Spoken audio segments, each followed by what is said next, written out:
परमपिता परमात्मा राम जी महाराज के चरणों में बारंबार वंदन प्रणाम करते हुए परम पूज्य परम आदरणीय प्रातःस्मरणीय श्री सद्गुरुदेव भगवान के चरणों में कोटि दंडवत प्रणाम करते हुए भूत भविष्य वर्तमान के सभी संत महापुरुषों के चरणों में बारंबार दंडवत प्रणाम करते हुए सभी सत्संगी गुरुमुखी रामसनी भाई माता और बहनों, बहुत ही सुंदर सत्संग श्रवण करने का शुभ अवसर हमको मिला हुआ है। रामदास जी महाराज के द्वारा रचित भक्तमाल ग्रंथ के माध्यम से हम संतों के जीवन चरित्र के बारे में श्रवण कर रहे हैं।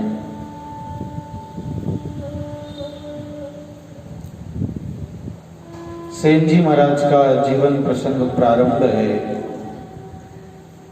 कल हमने श्रवण किया था, सेन जी महाराज भगवान का भजन करते हैं, नित्य प्रति अपना अधिक समय संत सेवा में और भगवत सेवा में लगाते हैं। एक बार सेन जी महाराज घर से राजा की सेवा के लिए जा रहे थे। राजा के शरीर में जो रोग था, कुष्ठ रोग था, इसलिए सेन जी महाराज की वहां पर ड्यूटी लगी हुई थी सेवा में। तो सेन जी महाराज का नंबर था। सेन जी महाराज जाने लगे, घर से बाहर निकले तो सामने से संत आते हुए दिखाई दिए। तो सेन जी महाराज ने संतों का आदर सत्कार करके घर पे लेकर के आए, संतों का चरण धो करके चरणोदक लिया और अपनी पत्नी से ये कह करके कि मैं राजा की सेवा में जाता हूं, तुम यहां रह करके संत की सेवा करो। सेन जी महाराज राजा की सेवा में जाने लगते हैं तो सेन जी महाराज की पत्नी उनसे कहती है, पतिदेव आज हमारे यहाँ पर महाराज पधारे हैं, संत पधारे हैं और बड़े ही भाग से संतों का दर्शन होता है। आज संत आए हैं, वापस श्रवणी कर जाएंगे। राजा तो हमेशा ही यहाँ है, राजा की सेवा में आप बाद में चले जाना, आज संत की सेवा में रुको।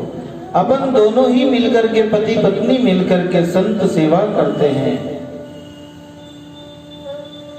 ऐसा अवसर बार बार नहीं मिलता है। सेन जी महाराज कहते हैं, श्री अगर मैं नहीं गया तो राजा नाराज होगा, रुष्ट होगा, दंड देगा। सेन जी महाराज की पत्नी भी बड़ी भक्त थी परमात्मा की। उसने कहा, पतिदेव अगर राजा नाराज हो भी जाएगा तो क्या लेगा अपना? अगर राजा नाराज हो जाएगा तो ज्यादा से ज्यादा अपने इस नगर से निकाल देगा, कोई बात नहीं, हम और कहीं पर जाकर के अपना निर्वाह कर लेंगे, रह लेंगे। इससे ज्यादा तो राजा और क्या कर सकता है। लेकिन संत अगर नाराज हो गए तो कहीं पर भी फिर हमें जगह नहीं है। इसलिए संत की सेवा में आप रुको और जो भी होगा वो सब परमात्मा अच्छा ही करेगा, देखा जाएगा। सेन जी महाराज संत की सेवा में रुक जाते हैं, राजा के वहां नहीं जाते हैं।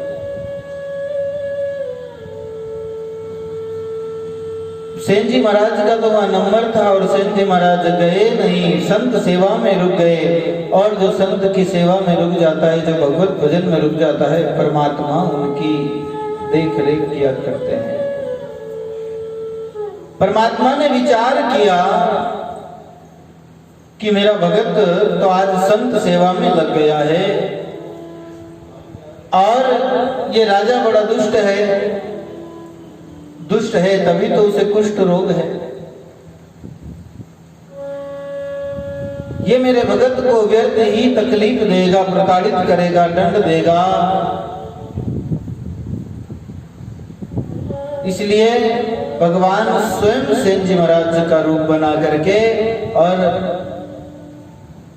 राजा की सेवा में जाते हैं। भगवान भक्त के लिए क्या क्या नहीं करते। हमारे अंदर में सच्ची श्रद्धा हो, सच्चा विश्वास हो परमात्मा के प्रति, हमारे हृदय में परमात्मा के प्रति पूर्ण प्रेम हो, भाव हो, हमारी भक्ति निष्कपट हो,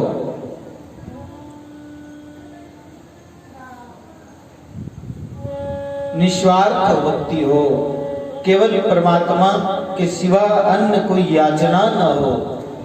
और भक्त तो भगवान की याचना भी नहीं करते, केवल परमात्मा का नाम सुमरण करते हैं, भगवान का भजन करते हैं।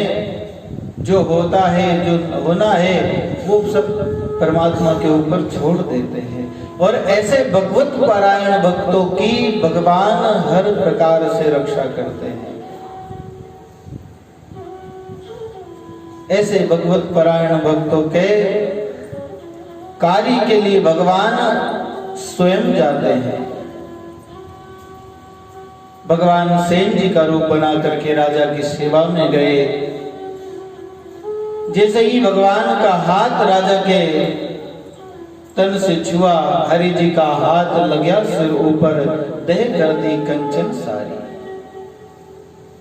राजा का जो शरीर का रोग था, वो रोग भगवान का हाथ लगते ही दूर हो गया। राजा निरोग हो गया। सारी पीड़ा जो है राजा के शरीर की समाप्त हो गई। राजा बड़ा प्रसन्न हुआ। सेन जी महाराज सेवा करके वापस चले गए। प्रातः काल राजा जब उठा तो बड़ा ही प्रसन्न था और पूछने लगा कि रात को मेरी सेवा में किसकी बारी थी, उसे शीघ्र बुलाओ। उन भगत ने वेग बुलाओ मैं टूटू देव काई। राजा कहते हैं मैं उस पर बड़ा ही प्रसन्न हूँ जो मेरी सेवा में रात को था, उसे बुलाओ, मैं उसे कुछ उपहार देना चाहता हूँ।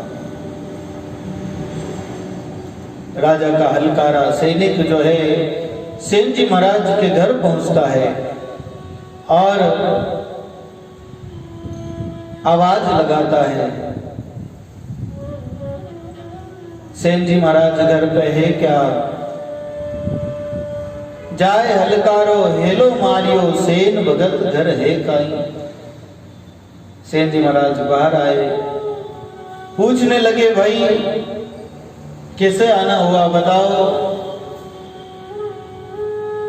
तो राजा का सैनिक कहता है, बोले सेन जी महाराज आपको महाराज राजा ने बुलाया है, वे आपसे बहुत प्रसन्न है, आपको कुछ देना चाहते हैं। ताने बुलावे सेना राजा रावले, वे टूटे थाने देवे। वे प्रसन्न हैं आपके ऊपर, वे तुमसे पूछना चाहते हैं कि तुम्हें इनाम में क्या देवे, तुम उनके पास में चलो। सेन जी महाराज ने विचार किया, ये तो राजा के एक बहाना है बुलाने का, देना तो क्या, रात को सेवा में नहीं गया, इसके कारण कोई न कोई दंड जरूर देगा, हो सकता है प्राण दंड दे दे। अब राजा का क्या, राजा तो अपने राजमद में अंधे होते हैं, इसलिए राज आज्ञा में कुछ भी कह सकता है। सेन जी महाराज संतों के सानिध्य में गए, उनके चरणों में प्रणाम करके कहने लगे, बोले बाप जी महाराज राजा ने मुझे बुलाया है, उनका आदेश आया है, मैं राजा के पास जाता हूँ, पता नहीं क्या होगा क्या नहीं होगा। रात को सेवा में नहीं गया, हो सकता है राजा कोई दंड दे, मृत्यु दंड दे दे, अब बाद में मिलना होगा कि नहीं होगा पता नहीं। सेन जी महाराज की आंखों से अश्रु बह रहे हैं, संतों के चरणों में बार बार प्रणाम करते हैं कि वे सेन जी सुनो संत जन, कृपा करो गुरु माताई, जीवता रिया तो आए मिलोला, नहीं तो मिला दरगाह माही। हे प्रभु, हे गुरुदेव, अगर ये शरीर रहा, राजा ने मृत्यु दंड नहीं दिया तो पुनः अपनी भेंट हो जाएगी, और नहीं तो फिर भगवत धाम में ही मिलना होगा। सेन जी महाराज संतों को बार बार प्रणाम करते हैं। राजा के आदेश पर रवाना होते हैं, लेकिन उधर पग नहीं उठते, जाने का मन नहीं करता। वापस संतों के सानिध्य में आते, पुनः प्रणाम करते हैं।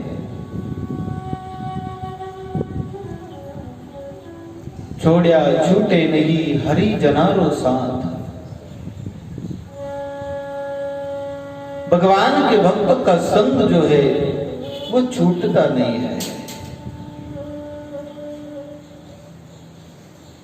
बार बार सेन जी जाते हैं, कुछ कदम चलते हैं और पुनः आकर के संतों को प्रणाम करते हैं। आंखों से अश्रु धारा बह रही है। संत कहते हैं, सेन जी महाराज अपने अंदर में धीरज रखो। राम राम कर बोले संत जन, धीरज रखो सेना मन माही। अपने मन में धीरज रखो, फिक्र मत करो, सब परमात्मा अच्छा करेंगे। तुम जाओ, रो मत। तुम्हें भय किस बात का है? मृत्यु का भय है? बोले नहीं महाराज, मरने का कोई भय नहीं है।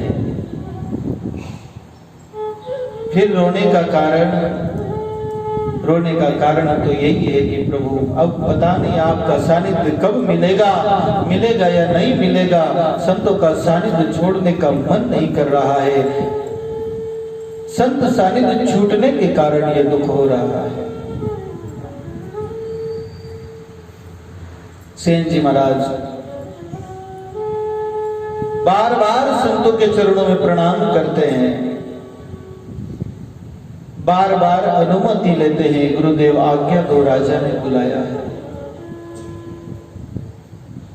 संत धीरज बंधाते हैं, बोले सेन जी महाराज आप धैर्य रखो, आप पधारो तो सही, आप जाओ तो सही।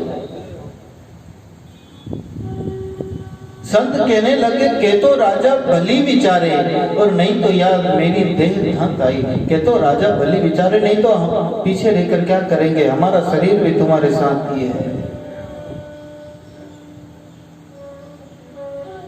आप संत की सेवा में रुके, इसके कारण अगर राजा तुमको दंड देगा तो तुम अकेले दंड के भागी नहीं हो, हम भी तुम्हारे साथ हैं। जाओ भगत जाओ, अब क्यों छोड़िए हेडो सगरो संग।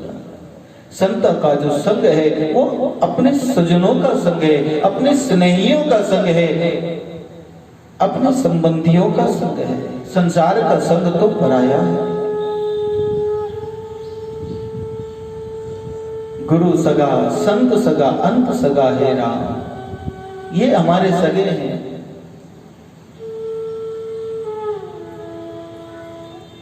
और जो अपना होता है उनका सानिध्य छोड़ने में, उनका संग छोड़ने में दुख होता है।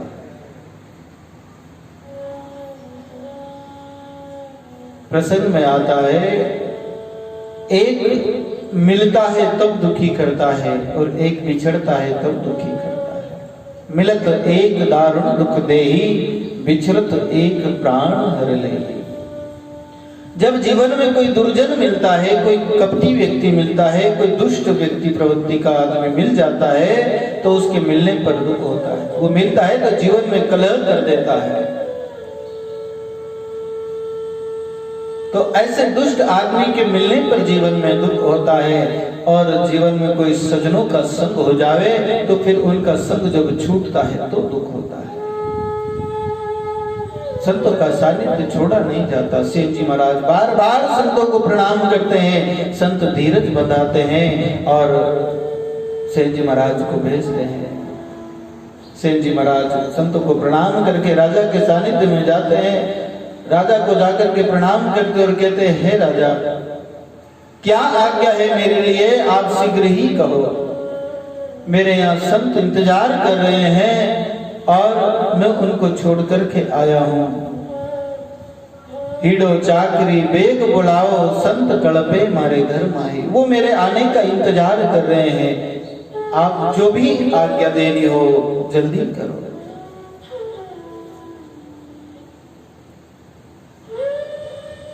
राजा कहने लगा, हे सेन जी महाराज आपकी मेरे ऊपर बड़ी कृपा हुई है, आपने मेरे ऊपर बड़ी दया की है, आपकी कृपा से मैं इस कष्ट से मुक्त हो गया हूँ, मेरे शरीर का रोग चला गया, ये जो कुछ भी है अब तुम्ही को अर्पण है। राजपाट सेना थारे वारणे, दाल बाटिया दो माता, ये सब राजपाट आप संभालो, ये आपको अर्पण है, मुझे कृपा करके प्रसाद रूप में सब भोजन दे देना बस, और मैं कुछ नहीं चाहता। राजा सब कुछ सेन जी को अर्पण करने के लिए कहता है कि हे राजा, हे सेन जी महाराज, ये सब आपको अर्पण है, ये राज, ये तख्त, ये जो भी हमारी धन संपत्ति है, ये सारा का सारा तुम्हें अर्पण है, ये सब आप रखो।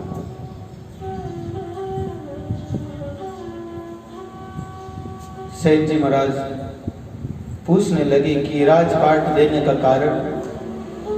बोले आप रात्रि को सेवा में आए, आपकी सेवा के प्रभाव से मेरे शरीर का रोग चला गया, मैं बड़ा ही आनंदित हूँ, बड़ा ही प्रफुल्लित हूँ। पहले बड़ा दुखी था, शरीर के दुख से मेरा जीना भी मरने के समान था, लेकिन अब मैं बड़ा प्रसन्न हूँ, इसलिए सब तुमको वर्णन करता हूँ, सब तुमको अर्पण करता हूँ। सेन जी महाराज जान गए मेरे प्रभु की कृपा है, आज मेरे कारण मेरे प्रभु को इस राजा की सेवा में आना पड़ा। सेन जी कहने लगे महाराज, ये तुम्हारा राजपाट मुझे नहीं चाहिए। राजा कहता है आप कुछ तो लो, आप कुछ लोगे तो मुझे बड़ा सुख मिलेगा, बड़ा आनंद मिलेगा, आप कहिए आपको जो चाहिए वो मैं देने के तैयार हूं। सेन जी महाराज कहते हैं राजा, मैं जो मांगू वो तुम्हारे पास नहीं है। कहवे सेन जी सुनो राजा जी, मैं मांगू थारे है ना, जो मुझे चाहिए वो तुम्हारे पास नहीं है। राजा कहता है मैं राजा, मेरे पास सब कुछ है, तुम मांग करके देखो क्या चाहते हो। सेन जी कहते हैं मैं तो मांगू राजा अटल अविनाशी, तू राजा देवेगा। जो रात को तुम्हारी सेवा में आए, मैं उनसे मिलना चाहता हूँ, क्या तुम मिला सकते हो? मैं उस परमात्मा को चाहता हूँ, क्या तुम मुझे परमात्मा से मिला सकते हो? राजा ने कहा रात को तो आप ही आए थे सेवा में। सेन जी ने कहा नहीं, मैं तो संत की सेवा में कल था, मैं तो यहाँ आ नहीं पाया, मेरे कारण मेरे प्रभु को आपके पास आना पड़ा, उन प्रभु से आप मुझे मिला दे, मैं और कुछ नहीं चाहता। ये राजपाट ये सब तुम आप रखो अपना। राजा ने सेन जी महाराज की भक्ति को जाना, समझा कि भगवान जिनके कारण इनका रूप बना करके यहाँ आगे वो संत कितने पहुंचवान हो गए। राजा सेन जी महाराज के चरणों में प्रणाम करता है, दंडवत करता है, हाथ जोड़ करके दीन भाव से विनती करता है, हे गुरुदेव मुझे आप दीक्षा दीजिए, शिष्य रूप में स्वीकार कीजिए। राजा सेन जी महाराज के चरणों में प्रणाम करके शिष्यत्व की प्रार्थना करते हैं कि आप मुझे अपना शिष्य बना लीजिए। ले नारेल चरणा में दरियो, आज्ञा करो गुरु माताएं, आप मुझे आदेश देवे, आज्ञा देवे, भजन का भेद बतावे। कहे सेन जी भगत भव तारण, जुगा जुगारो साचोता साई। हे राजा, वह परमात्मा जो है वो सब की रक्षा करता है, सबकी देख रेख करता है, उन्हीं के नाम का स्मरण नित्य प्रति करते रहे, वही हमारा सच्चा इष्ट मित्र है। आज का नहीं, युग युग से, जब से हम इस धराधाम पर आए हैं तब से लेकर के वही हमारा सच्चा मित्र है, वही हमारा सच्चा संगी है। उन्हीं में अपने मन को लगाओ और भगवान का भजन करो। इस प्रकार सेन जी महाराज राजा को भक्ति का उपदेश देते हैं और सेन जी महाराज अपने घर संतों के पास वापस आ जाते हैं। संत महात्मा सेन जी को सब कुशल आते देख करके अति प्रसन्न हुए और सारी घटना को जान करके भगवान की महिमा करने लगे। संत महात्मा ने सेन जी के साथ सत्संग की, खूब भगवत चर्चा की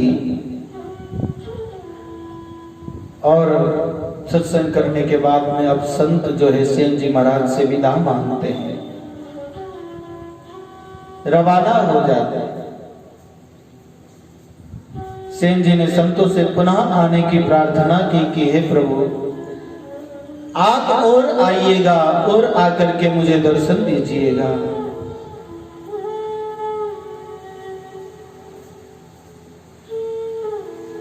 सब संत कहने लगे हे सेन जी महाराज जीवन का कोई भरोसा नहीं है, ये जीवन क्षणभंगुर है, इसलिए परमात्मा की कृपा हुई, राम जी मिला महाराज ने अगर और मिलाया तो हम और मिलेंगे, जैसी भगवान की इच्छा होगी ऐसा ही होगा। और संत महापुरुष वहां से पधारते हैं।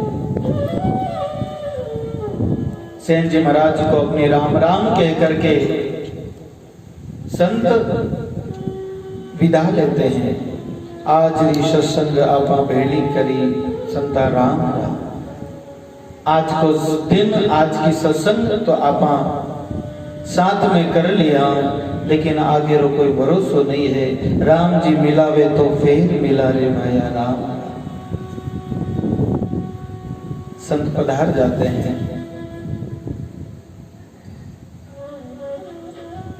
आगे बांधवगढ़ नरेश श्री राजा राम जी बघेला की पीड़ा दूर हो जाने पर उनका संतों व सेन जी के प्रति भाव प्रगाढ़ हो गया। राजा रात्रि में भी गुरु दर्शन व सत्संग करने के लिए सेन जी महाराज के पास आया करता था। सेन जी के घर के पास एक आम का बगीचा था,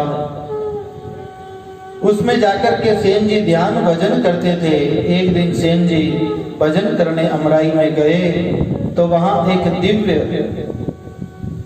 संत वेशधारी किसी महात्मा को बैठे देखा। उन संत के सिर पर घाव जिसमें से रक्त बह रहा था। संत दिव्य तेज से प्रकाशमान थे, प्रसन्न मुद्रा में बैठे थे। सेन भगत ने उन्हें दंडवत प्रणाम किया और उनकी शोभा देखने लगे। कुछ समय बाद संत जी ने सेन जी से कहा, भक्त जी आप मेरे सिर पर अपना हाथ फेर दीजिए, जिससे मेरे सिर की ये पीड़ा जो है दूर हो जाए, कम हो जाए। सेन जी ने कहा, हे महाराज यदि इस दास की सेवा से आपको सुख मिले तो मैं सदा ही आपकी सेवा करता रहूं। संत के आग्रह से सेन जी ने उनके सिर पर 3 बार हाथ फेरा। हाथ फेरने से जो रक्त निकल रहा था वो निकलना बंद हो गया और उनकी पीड़ा भी कम हो गई। संत और सेन जी दोनों का सत्संग हुआ। दिव्य महात्मा सेन जी को सदुपदेश दे करके और वहां से अदृश्य हो गए। जो महात्मा वहां थे वो अदृश्य हो गए। उसी समय आम के ऊपर बैठी मैना बोली, सेन जी ये जो आपके पास में आकर के बैठे हुए थे, जिनके साथ में आपने सत्संग की, ये और कोई नहीं थे, अश्वत्थामा थे। मैना की वाणी सुनकर और अश्वत्थामा जी के लक्षण विचार करके सेन जी के मन में पश्चाताप हुआ कि यदि पहले पता लग जाता तो और अधिक इनकी सत्संग का लाभ मिलता। अश्वत्थामा के सदुपदेश से भगवत दर्शन की लालसा अधिक बढ़ गई। सेन जी खाना पीना सब कुछ छोड़ करके भगवान के वियोग में छटपटाने लगे, करुणा करने लगे, भगवान को पुकारने लगे। ये दशा देख करके प्रभु से भी नहीं रहा गया और बालक का रूप धर करके सेन जी महाराज के लिए एक पात्र में खीर लेकर के आए, जिसके पाने से सेन जी को दिव्य दृष्टि खुल गई। उस खीर का पान करते ही सेन जी को दिव्य दृष्टि मिली और उन्होंने उस बालक रूप में भगवान को पहचान लिया। इन चर्म चक्षुओं के द्वारा हम नहीं जान सकते, लेकिन उस प्रसाद का पान करते ही सेन जी को दिव्य दृष्टि मिल गई और बालक के अंदर में भगवान को उन्होंने पहचान लिया। चरण वंदना करके क्षमा याचना की और भगवान के विभिन्न रूपों के दर्शन किए। भगवान और भक्त के इस मिलन पर आकाश से पुष्पों की वर्षा होने लगी। उसी समय भगवत पार्षदों ने दिव्य विमान में सेन जी को बिठा करके और भगवत धाम को ले गए। उस समय विक्रम संवत 1458 का वर्ष चल रहा था। इस प्रकार सेन जी महाराज ने इस धरा धाम पर 101 वर्ष तक रह करके भगवत भजन किया और जीवों को भक्ति के मार्ग पर लगाया और भगवान का भजन करते हुए भक्ति का प्रचार प्रसार करके सुख सागर की प्राप्ति कर ली। ऐसे संतों के चरणों में हमारा बारंबार वंदन प्रणाम है, जिनका जीवन निरंतर भगवत प्रेम में, संत सेवा में, भजन में ही व्यतीत होता है। आगे भगवान के भक्त श्री सुखानंद जी महाराज का प्रसंग आता है। सुखानंद जी का जन्म उज्जैन के पास किरीटपुर ग्राम में पिता पंडित त्रिपुरारी जी शर्मा व माता श्री जाम्बती देवी के यहाँ विक्रम संवत 1374 को वैशाख शुक्ल नवमी को हुआ। श्रीमती जाम्बती के संतान नहीं होने से उनकी सास भागीरथी देवी ने उनका अपमान करके घर से निकाल दिया था। जब संतान नहीं थी तो श्री जाम्बती अपनी मायके काशी जी आ गई और भगवान विश्वनाथ जी की उपासना करने लगी।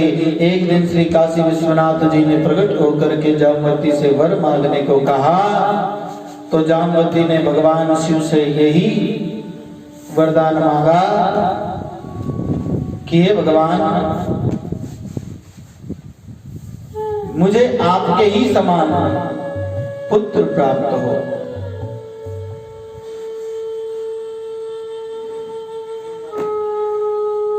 भगवान विश्वनाथ जी ने कहा कि पुत्री, मेरे जैसा तुम्हें कहां ढूंढने जाऊंगा, मैं ही तुम्हारे पुत्र के रूप में आऊंगा। वर प्राप्त करके जाम्बती उज्जैन आ गए और समय आने पर पुत्र रत्न को जन्म दिया, जिसका नाम चंद्रहरि रखा गया। चंद्रहरि जन्म से अर्ध उन्मूलित नेत्र रहते थे। चंद्र जब जन्म हुआ तभी से, जैसे भगवान शिव हमेशा ध्यान मग्न अर्ध नेत्र बंद किए हुए रहते, इसी प्रकार से वो बालक अर्ध नेत्र बंद किए हुए ही रहता था। माता पिता ने इसे कोई नेत्र रोग समझ करके अनेक प्रकार की औषधि का उपचार कराए। माता पिता ने ऐसा विचार किया मन में कि ये शायद कोई आंखों का रोग है, इसलिए उसका उपचार कराने लगे, परंतु कुछ भी लाभ नहीं हुआ। एक दिन गांव में आए हुए एक सिद्ध संत ने कहा कि ये रोग नहीं है।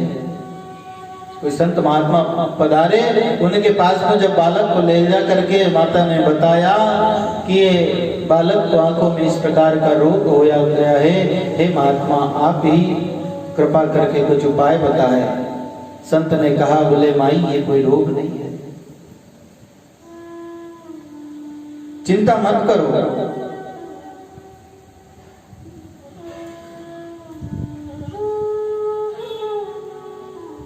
एक दिन माता आपको गोद में लेकर के अपने घर के समीप के बगीचे में गई। उनकी किंचित असावधानी से ये गुडरन चलते चलते एक वृक्ष की ओट में चले गए।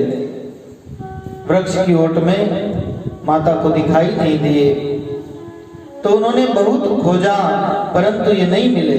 तब वे रोती हुई उनके पिताजी से जाकर के कही। पिता ने आकर के देखा कि एक विशाल विषधर जो सर्प है बालक के सिर पर फन फैलाए हुए बैठा है। उन्होंने हाथ जोड़ करके प्रार्थना करी। उनकी प्रार्थना को सुन करके वो सर्प जो है अदृश्य हो गया, चला गया। फिर बालक को उठा करके घर ला करके बड़ा उत्सव मनाया। घर के समीप ही भगवान का एक मंदिर था। ये नित्य प्रति माता के साथ भगवान की आरती का दर्शन करने जाते थे। माता आलस्य करती तो बालक उनकी अंगुली पकड़ करके मंदिर को चलने के लिए आग्रह करते। भगवान का दर्शन करके चरणामृत पान करके बहुत आनंदित होते और जब थोड़ा बड़े हो गए तो अकेले ही चले जाते।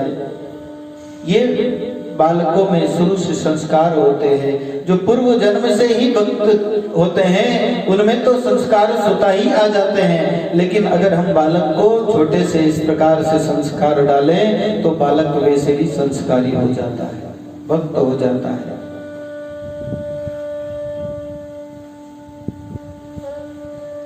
एक दिन तो ये सो रहे थे तो आरती की घंटी सुनाई पड़ी, तो तुरंत जाकर के दौड़ पड़े मंदिर के लिए। मार्ग में गिर गए तो एक परम सुंदर सुकुमार इनको उठा करके मंदिर ले गया और दर्शन करा करके घर पहुंचा करके वापस अदृश्य हो गए। वह बालक स्वयं भगवान नंदलाल थे। यथा समय बालक चंद्रहरि का उपनयन संस्कार हुआ। जब ये पाठशाला में पढ़ते तो श्री अध्यापक जी से प्रार्थना करते कि हमें तो वह अक्षर पढ़ाइए जो अक्षरातीत की प्राप्ति करा देवे, हमें उस अक्षर को पढ़ाइए जो परम पिता से मिला देवे। ये अपने स्कूल के मास्टर से इस प्रकार की प्रार्थना करते। इनके वचन को सुनकर के अध्यापक जी चकित हो गए और मन ही मन विचार किया करते कि यह तो कोई अवतारी बालक है, ये कोई संत है, ये साधारण बालक नहीं है। अत्यंत अल्प काल में ही इन्होंने संपूर्ण श्रुतियों का सम्यक ज्ञान प्राप्त कर लिया था। और एक दिन एक ज्योतिषी ने इनका दर्शन कर इनके माता पिता से कहा कि आपका बालक अलौकिक विभूति है,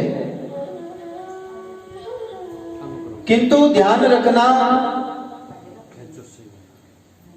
18 साल तक इसे जल अथवा दर्पण में मुंह नहीं देखने देना। बोलो राम। 18 साल की अवस्था होवे तब तक इसने अगर अपना चेहरा दर्पण में और जल में देख लिया तो गजब हो जाएगा, नहीं देखना चाहिए। नहीं तो ये उसी क्षण विरक्त होकर के यहां से चला जाएगा।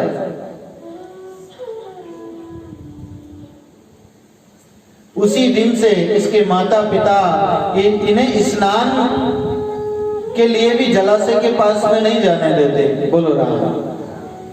घर पे ही स्नान होता, किसी जलाशय के पास में नहीं जाने देते। इनके सामने दर्पण कभी भी उपस्थित नहीं करते। एक दिन इनके पिताजी शिप्रा नदी में स्नान करने गए थे, घर पर केवल यही थे। उसी समय पंडित श्री रंगराज दीक्षित का एक दूत आकर के इनसे वार्षिक कर मांगने लगा कि जो वार्षिक कर होता है वो दीजिए। जब इन्होंने कर के संबंध में जिज्ञासा की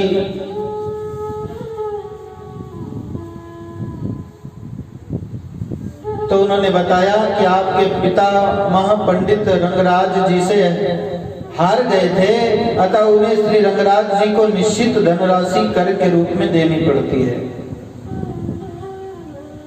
आपके पिताजी भी उस कर को हर साल भरते हैं, मैं वही कर लेने आया हूं। तब इन्होंने दूत से पंडित रंगराज जी को यह संदेश भिजवाया कि आज से चौथे दिन आकर मैं आपसे शास्त्रार्थ करूंगा और आपको परास्त करके इस कुप्रथा का अंत करूंगा। ये कर जो देना है इसको बंद करूंगा। ये संदेश उस बालक ने वापस भिजवाया। फिर निश्चित समय पर पहुंच करके श्री चंद्रहरि ने पंडित श्री रंगराज जी को हरा करके सभी पंडितों का संकट दूर कर दिया। वो शास्त्रार्थ में जीत गए थे और जीतने के कारण सभी से कर लेते थे। जब इनके पिताजी ने यह शुभ समाचार सुना तो वे बड़े प्रसन्न हुए और इस उपलक्ष्य में उन्होंने बड़ा भारी उत्सव मनाया। संयोग की बात, उसी दिन चंद्रहरि ने जल में अपना मुख देख लिया। जो होली होती है वो होकर के रहती है।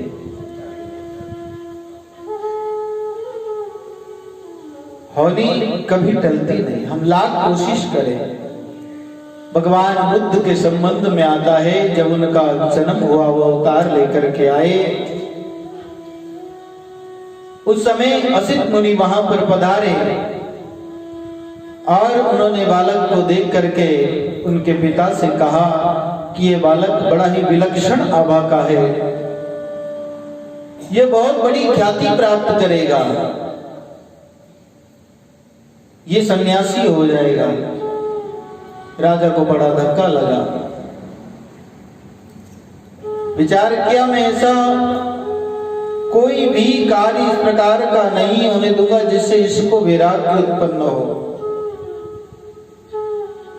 कभी भी बुद्ध के सामने कोई वृद्ध व्यक्ति को नहीं आने दिया, कभी किसी रोगी व्यक्ति को नहीं आने दिया। हर प्रकार की सुविधा उनके सामने उपस्थित रखी। बुद्ध ने अपने जीवन में कभी बूढ़े आदमी को नहीं देखा जब तक कि उन्होंने वैराग नहीं ले लिया था उससे पहले।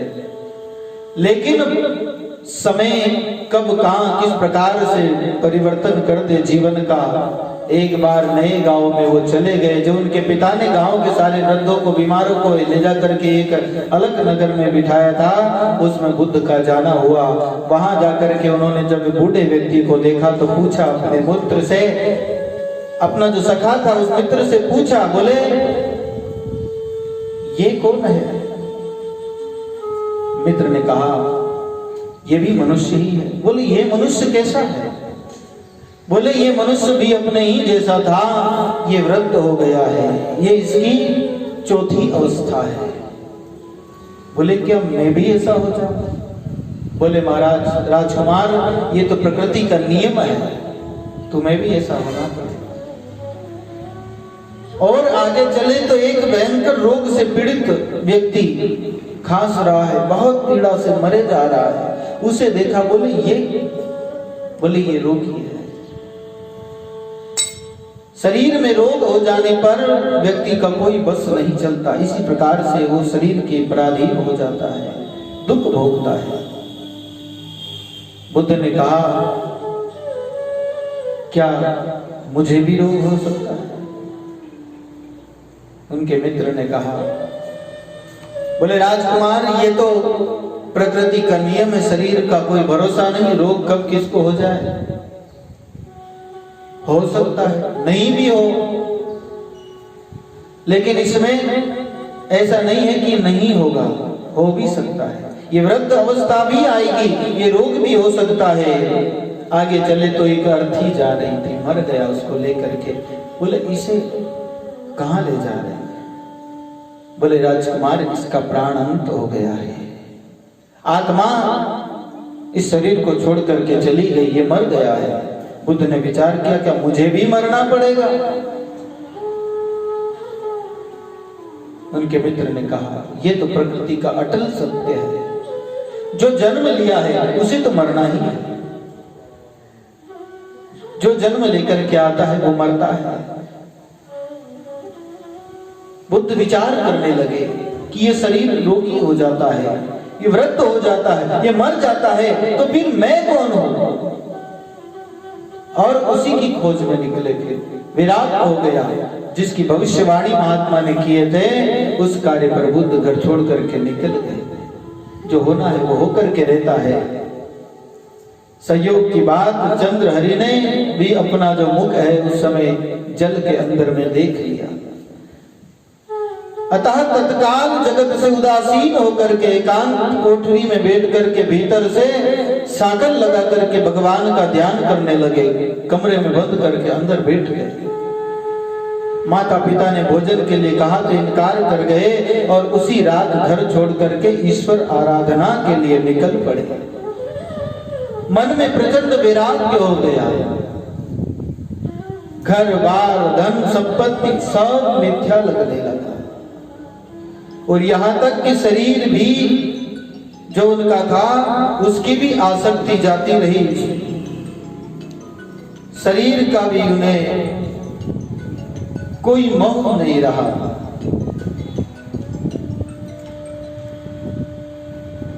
वन में अकेले ही जा रहे हैं परमात्मा की याद में, भगवान के भजन करने के लिए।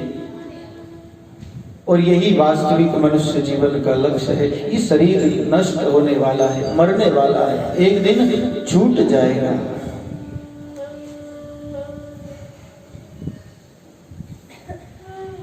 ये जो शरीर हमें मिला हुआ है ये एक दिन छूटने वाला है। इसलिए इसकी सार्थकता के लिए इसको हम सदुपयोग में लगावें। इसका सदुपयोग केवल भगवान के भजन में ही है।